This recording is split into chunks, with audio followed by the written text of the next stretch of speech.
So I picked up this bar of 1-inch H13 quite some time ago. I originally ordered 3 feet, and as you can tell, I still have basically 3 feet. Mostly wanted to make handled hot work tools just in general. Hot cuts, punches, eye punches. This stuff is really hard to work compared to 4140 or spring steel or definitely mild steel. And unfortunately, when I first picked this stuff up, I was still using exclusively or almost exclusively 4140 punches and drifts and all that kind of stuff. Nothing was really up to the task of efficiently putting a hole in this stuff. They were deforming almost as fast as they were working, so it made it really difficult to actually get anything done.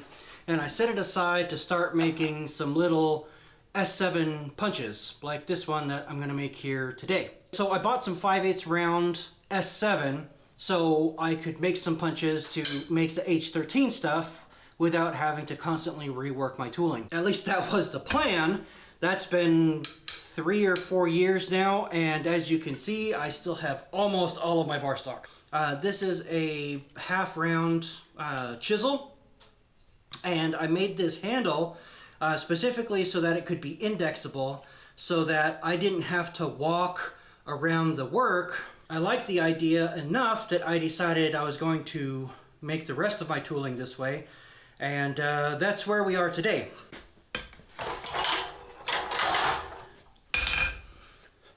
Alright, today we are starting out with 5/8 square, 7 inches worth of it, and we are going to make a chisel handle.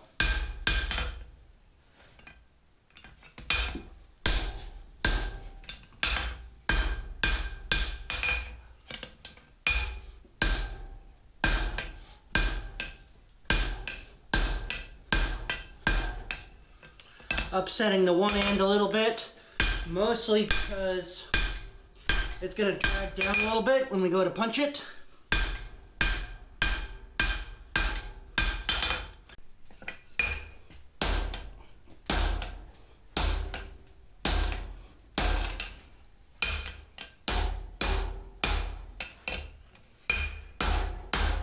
Usually try not to let it bend that much.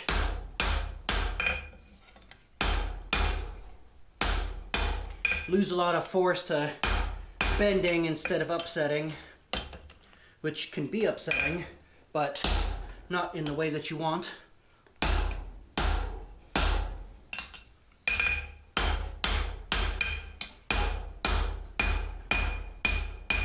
Okay, now with probably up to 7/8 there, should be a good depth. So once we punch down this way, it will probably drag it back down to 5/8, which is kind of what I'm aiming for. So I just realized my camera's not running, so I'm going to make 2 of them. Alright, so the big reason why I started this over was mostly to talk about the drag issue. See, we're a little over 7/8 of an inch now. And part of the issue here is that I'm punching this with a blunt, square-ended round punch. This would drag a lot less if I was using a slitting chisel.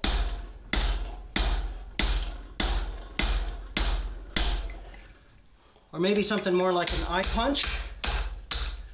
But I don't have one. And guess what I want to use this little piece of S7 for?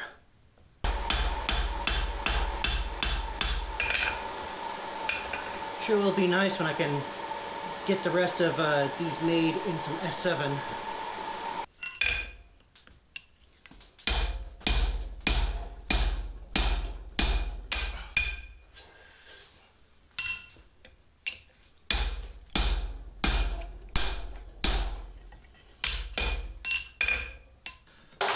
Take a quick pause here and see how much that got drugged down, how much height we lost around that punched hole.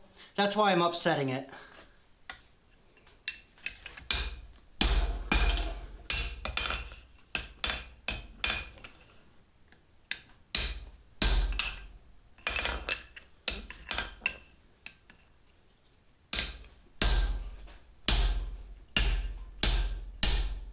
you go.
All right, so this is they, this is them, this, I don't know how to do that word right.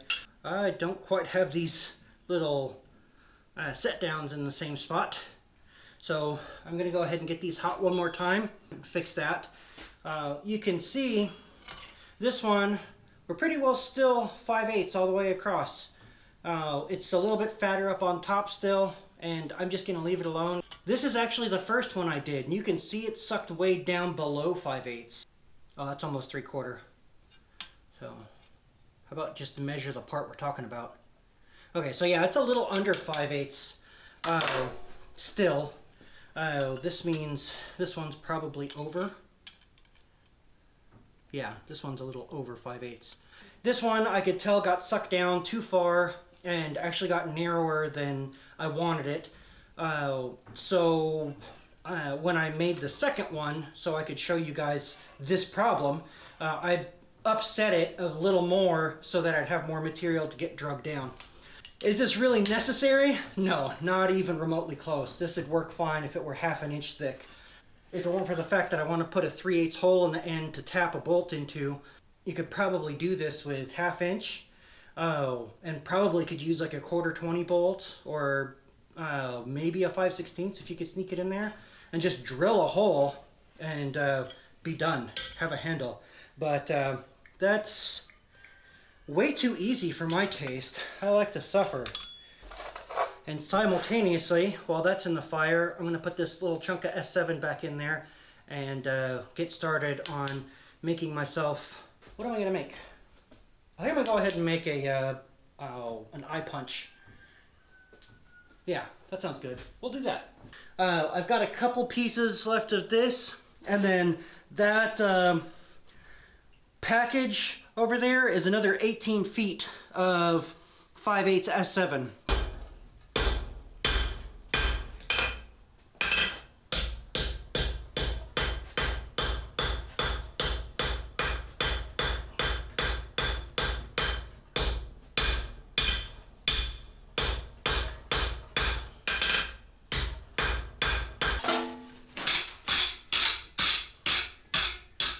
Brushing this because I don't want to hammer any forge and coal garbage into it.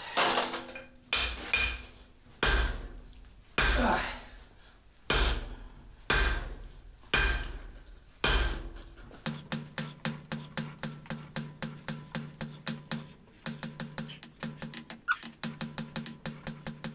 Well, that went a lot easier than I remember last time.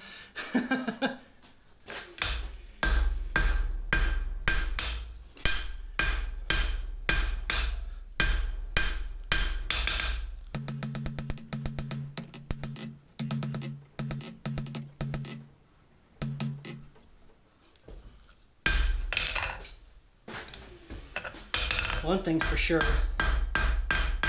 I am in much better shape than the last time I tried to use this stuff. I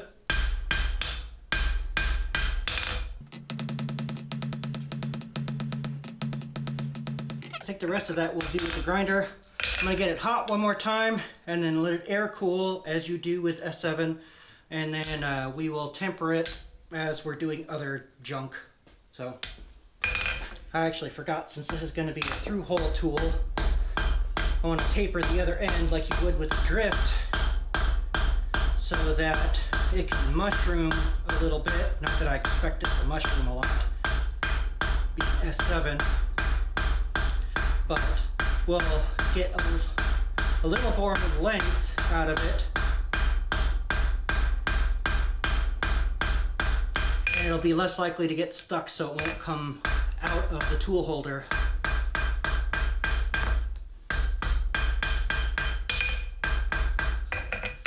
There we go. So I was getting ready to tap these, and I realized I should probably make sure that my punch actually fits in there. And yeah, no, not even close. Ooh. It's like her first time. So I'm going to need to make a drift. I had a couple pieces left of F7 from my previous order, and I'm going to go ahead and make one into a round punch that I can turn into, or that I can use to drift these for now. Later, or for now, whatever, you know, multi-purpose. And then the other one, I'm not sure what I'm gonna do with it. Maybe make a small chisel, but I am just going to forge around and find out.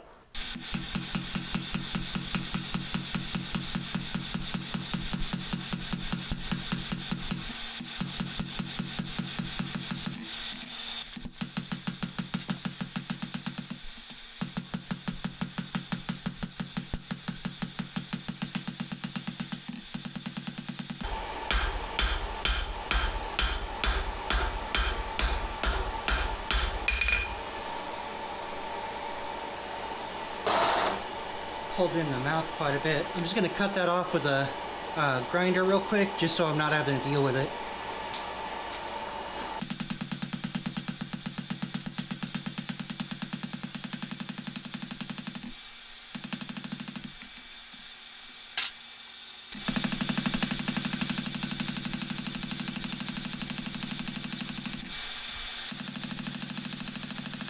So I chose to dress out the round punch with a file, mostly because I can do it in about the same amount of time, and it comes out about as clean.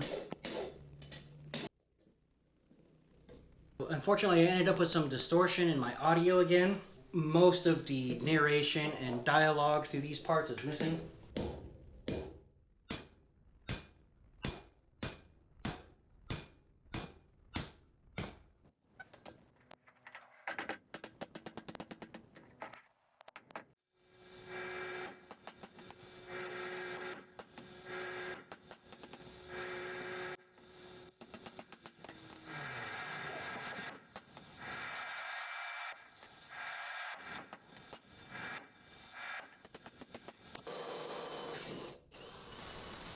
This was my first opportunity to use my new tap wrench.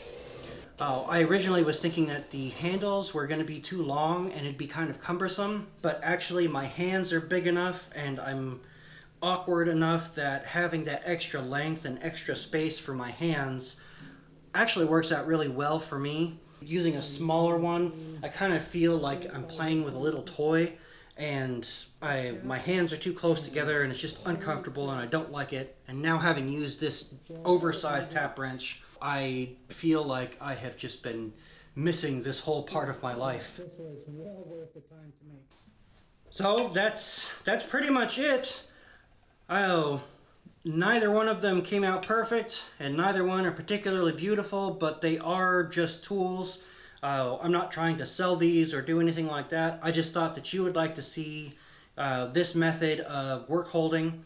Some people like to put detents in the shank, and the detents keep you from driving the punch through the handle, which will inevitably happen unless you have some kind of detent. It doesn't really matter how much you tighten down the bolt, they're going to slip.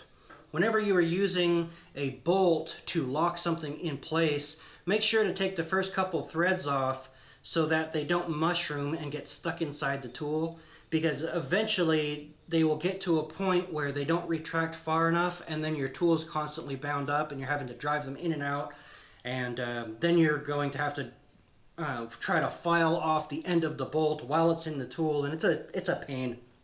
Not that I've ever been there to know, because this isn't the kind of mistake that I make.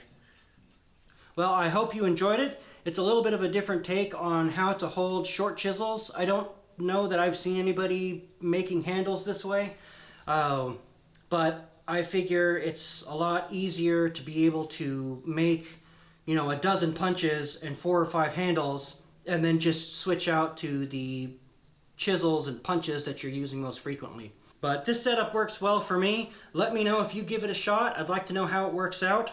But in the meantime, you have a good day, and I will see you for the next one.